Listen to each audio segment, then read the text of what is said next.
नमस्कार, मी सृष्टी। आज आपण जाणून घेऊया स्किन टाईपबद्दल। मी तुम्हाला सांगितलं होतं की तुमचा स्किन टाईप आणि दुसऱ्यांचा स्किन टाईप हा वेगळा असतो, पण तो ओळखायचा कसा किंवा तुमचा स्किन टाईप काय आहे हे जाणून घेण्यासाठी आज मी तुम्हाला काही पॉइंट सांगणार आहे। सगळ्यात पहिली गोष्ट म्हणजे स्किनचे 5 टाईप आहेत। त्या 5 टाईपमध्ये तुमचा टाईप कोणता हे तुम्ही स्वतः ओळखू शकता। ते कसं? सगळ्यात पहिला आहे तो म्हणजे normal skin type. Normal skin टाईपमध्ये तुम्हाला काय बघायला मिळतं की चेहरा तुमचा अगदी स्मूथ आहे, त्यावर कुठल्याही प्रकारचं जास्त ऑइल प्रोडक्शन नाहीये, कमी किंवा त्याच्यापेक्षा कमी नाहीये, ड्रायनेस नाहीये, त्याला तुम्ही नॉर्मल म्हणू शकता। दुसरी आहे ती म्हणजे ऑइली स्किन। ऑइली स्किन म्हणजे काय की सतत तुमच्या चेहऱ्यावरती ऑइल दिसत असतं। तुमच्या चेहऱ्याला जितकं हवंय त्याच्यापेक्षा जास्त ऑइल तुमच्या चेहऱ्यावर दिसतं, त्याला तुम्ही ऑइली स्किन असं म्हणू शकता। तिसरा म्हणजे ड्राय स्किन।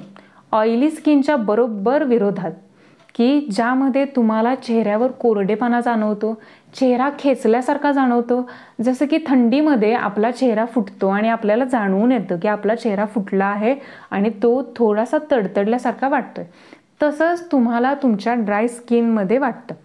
त्याच्यानंतरचा आहे तो म्हणजे combined skin type. Combined skin type म्हणजे काय? तुमच्या चेहऱ्यावर जेवढा हवाय तेवढा ऑइलीनेस पण असतो आणि तेवढाच ड्रायनेस पण असतो। आता हे ओळखायचं कसं? कारण नॉर्मल स्किन टाईप आणि कंबाइंड स्किन टाईप हे थोडंसं सेम वाटतं, पण ते सेम नाहीये। तुमच्या थोड्याफार पोर्शनमध्ये तुम्हाला ऑइलीनेस दिसतो, जसं की हनुवटीच्या भागामध्ये, नाकाच्या जवळचे जे गालाचा भाग आहे तुमच्या त्याच्यामध्ये तुम्हाला पोर्स थोडेसे मोठे दिसतील आणि ऑइल तिथं जरा जास्त वाटेल। आणि तिसरा म्हणजे तुमच्या कपाळाचा भाग, की ज्यामध्ये तुम्हाला कदाचित वाटेल की इथे थोडंसं ऑइल जास्त दिसतंय कंपेअर टू दिस एरिया। आणि जे चीक साईड आहेत, तुमच्या गालाचा भाग आहे, तो तुम्हाला कोरडा वाटतो, तो म्हणजे कंबाइंड स्किन टाईप।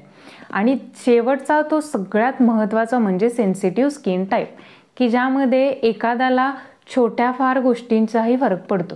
म्हणजे कसं? वातावरण बदललं, चेहऱ्यावर अचानक इचिंग व्हायला लागली, किंवा मी इथं कुठेतरी तोंड धुतलं, त्याचा माझ्या इफेक्ट चेहऱ्यावरती झाला, अचानक चेहऱ्याची खाज सुटते, इचिंग होते, लाल होतो चेहरा, अगदी छोटे छोटे पुरळ तुमच्या चेहऱ्यावरती दिसायला लागतात, ह्याला तुम्ही सेन्सिटिव्ह टाईप म्हणू शकता।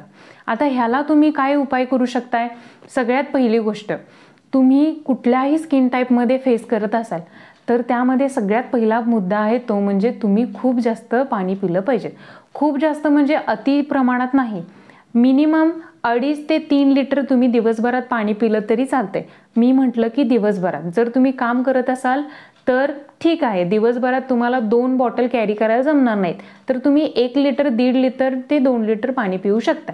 पण जर तुम्ही घरी असाल, गृहिणी असाल तर तुम्ही 3 लिटरपर्यंत पाणी पिणं महत्त्वाचं आहे। दुसरी गोष्ट अशी की मॉइश्चरायझर। तुमच्या स्किन टाईपनुसार तुम्हाला मार्केटमध्ये खूप सारे मॉइश्चरायझर मिळून जातील, ते मॉइश्चरायझर तुम्ही यूज करू शकता। आता ते कोणते, कसे, कुठला तुम्ही यूज केला पाहिजे हे मी तुम्हाला नक्कीच शेअर करेन।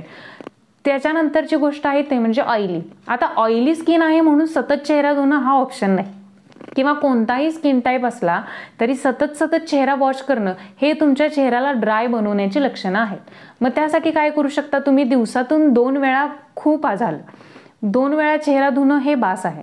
त्याच्या व्यतिरिक्त जास्त तुम्ही चेहरा धुतला तर चेहऱ्यावरचं तुमचं जे नॅचरल ऑइल आहे, मॉइश्चरायझर आहे, ते निघून जाईल।